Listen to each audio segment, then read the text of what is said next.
Bismillahirrahmanirrahim. Assalamualaikum warahmatullahi wabarakatuh. Alhamdulillahirabbil alamin. Wassalatu wassalamu ala asyrafil anbiya'i wal mursalin sayyidina wa maulana Muhammadin sallallahu alaihi wasallam wa ala alihi wa sahbihi ajma'in. Amma ba'd. Alhamdulillah, dalam kajian sebelumnya kita telah menjelaskan tentang bagaimana seseorang ketika hendak memeluk Islam terkait-kaitannya dengan pengucapan kalimat asyhadu an la ilaha illallah wa asyhadu anna muhammadar rasulullah. Kalimat ini kita pahami sebagai gerbang masuknya Islam untuk seseorang yang hendak masuk Islam. Berkenaan dengan ini, pada pertemuan ini kita akan membahas tentang salah satu pertanyaan dari salah seorang pemirsa bertanya melalui messenger. Yang dia pertanyakan adalah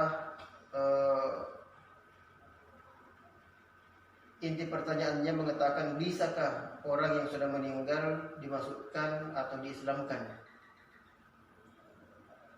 Nah, dalam hal ini ada beberapa poin yang harus kita garis bawahi. Yang pertama, kaitannya dengan kajian pada periode sebelumnya, kita sudah menjelaskan bahwa dari beberapa pendapat terkait dengan kalimat la ilaha illallah Muhammadar Rasulullah ataukah kalimat asyhadu an la ilaha illallah wa asyhadu anna Muhammadar Rasulullah, seluruh pendapat dari kalangan ulama bermufakat bahwa mensyariatkan untuk menyebut dengan lidah kalimat atau dua kalimat syahadat tersebut. Yang lebih longgar mengatakan bahwa harus mengucapkan minimal dengan kalimat atau bahasa yang ia fahami. Artinya bagaimanapun itu pendapatnya, semuanya sepakat bahwa untuk masuk ke dalam Islam bukan cuma hati, tapi harus pengakuan melalui lisan, harus mengucapkan pengakuan bahwa Allah Subhanahu wa taala adalah satu-satunya zat yang wajib disembah. Itu yang pertama. Yang kedua, ada beberapa kisah para nabi-nabi Allah Subhanahu wa taala sebagai pengantar yang sangat relevan untuk kita fahami. Yang pertama terkait dengan kisah Nabi Nuh alaihissalam. Kita semua tahu bahwa Nabi Nuh alaihissalam itu adalah Nabi Allah Subhanahu wa taala termasuk yang paling lama berdakwah. Usianya hampir 1000 tahun. Ia berdakwah, tetapi alhasil yang beriman kepada Allah, yang mengikuti ajarannya itu sangat terbatas. Sampai kepada Nabi Nuh sendiri dan pengikutnya itu mendapatkan bencana, mendapatkan azab dalam bentuk banjir bandang. Ya, bahkan di akhir bahwa kita bersama ketahui Nabi Nuh itu anak istrinya saja kafir.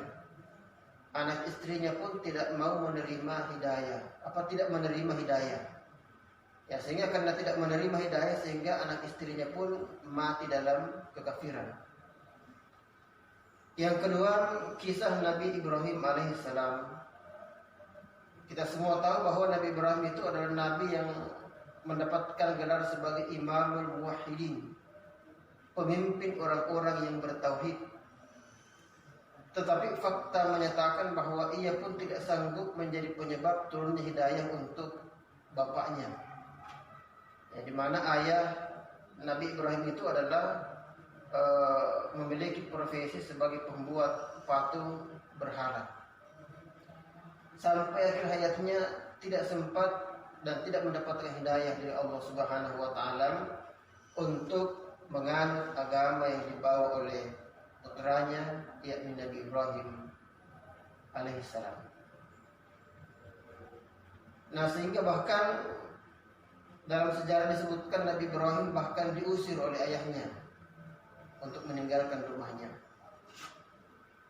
Nah, kemudian yang ketiga, Rasulullah Muhammad SAW sendiri ternyata tidak bisa menjadi penyebab turunnya hidayah untuk pamannya Abdul Muttalib.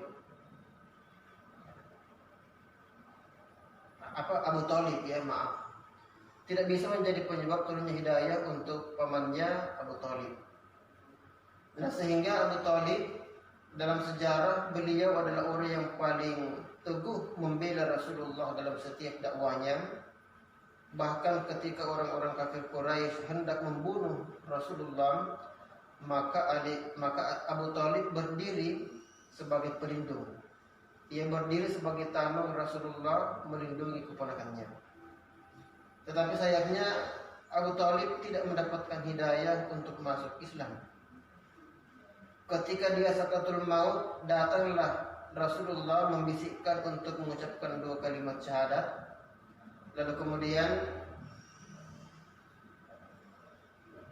Abu Lahab mengatakan, bagaimana menurutmu Abu Thalib terkait dengan agama keponakan kita ini? Abu Thalib mengatakan bahwa sebetulnya bagus ajarannya Muhammad, tetapi saya tidak menganut ajarannya, saya tidak masuk Islam karena ini akan menurunkan derajat kita sebagai seorang bangsawan. Ternyata dia tidak mendapatkan hidayah dari Allah Subhanahu wa taala hingga akhir hayatnya, bahkan hingga maut menjemput dia. Nah, saudara-saudara sekalian, ini menunjukkan bahwa hidayah itu merupakan hak prerogatif Allah Subhanahu wa taala. Kita manusia, jangankan kita, bahkan para nabi pun tidak bisa memberikan hidayah kepada seseorang. Para nabi pun tidak sanggup menjadi penyebab kesadaran dan diterimanya agama yang ia bawa untuk orang-orang yang ia kasihi. Nah, dari hal ini menunjukkan bahwa orang yang meninggal itu sudah tidak mungkin bisa diislamkan. Oleh karena seandainya ini bisa, maka tentu Nabi Nuh alaihissalam sudah mengislamkan anak dan istrinya. Seandainya orang mati masih bisa diislamkan, maka Nabi Ibrahim pasti mengislamkan ayahnya.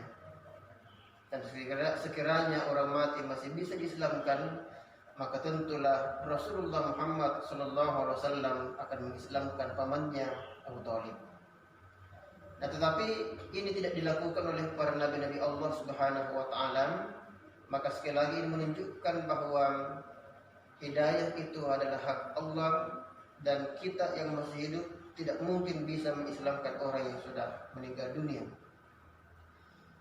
Nah, kalau kita kaitkan dengan kajian sebelumnya bahwa orang untuk masuk Islam harus mengucapkan 2 kalimat syahadat, maka orang mati tidak mungkin bisa mengucapkan 2 kalimat syahadat. Karena dia sudah tidak memiliki jasad, tinggal ruhnya. Jasadnya sudah hancur, jasadnya sudah kaku. Nah, sehingga orang yang diterima untuk masuk Islam adalah adanya kesatuan antara jasad dan ruh manusia. Nah, berikutnya pertanyaan kedua dari saudara kita menanyakan tentang bolehkah dipindahkan kuburan. Saya kira ini tidak ada perbedaan di kalangan ulama. Semua ulama membolehkan itu, baik itu kuburan orang muslim maupun kuburan orang muslim, semuanya boleh dipindahkan. Ini tidak bertentangan dengan syariat. Hanya saja perlu diperhatikan kalau sekiranya tulang-tulangnya masih ada, maka diperlakukan tetap dengan cara yang paling sopan. Ini saya kira sebagai jawaban dari pertanyaan salah seorang saudara kita via messenger yang disampaikan sekitar 2 hari yang lalu. Mudah-mudahan jawaban ini bisa memberikan pencerahan dan semoga kita semua teguhkan oleh Allah Subhanahu wa taala pendirian kita untuk memegang Islam sebagai agama yang kita anut sampai maut menjemput kita. Demikian, semua yang benar datangnya dari Allah Subhanahu wa taala, yang salah tentu datangnya dari diri saya sebagai manusia biasa. Allahumma muwaffiq ila aqwamit thariq. Wassalamualaikum warahmatullahi wabarakatuh.